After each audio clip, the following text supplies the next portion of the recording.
The autopsy report for Ian Shelton, the 31-year-old who drowned in Lake Afton after disappearing in December, has been released today.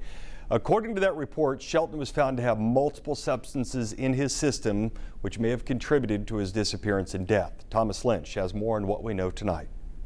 Ian Shelton's initial disappearance in early December of last year created concern for people regarding his disappearance. It's very suspicious.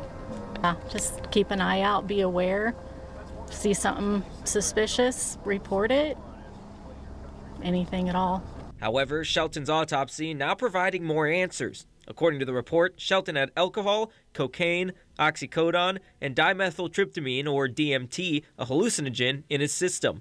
His cause of death ruled a drowning and an accident. Although the autopsy report has now been released, the work is not done just yet. Despite the cause of death being ruled as an accident, the Sedgwick County Sheriff's Office will continue to look into the circumstances regarding Ian Shelton's death here at Lake Afton. Shelton disappeared early in the morning on December 3rd. Deputies, detectives, and partner agencies conducted multiple searches of Lake Afton Park in the following days. The Sedgwick County Sheriff's Office ending its organized search operations for Shelton on December 10th.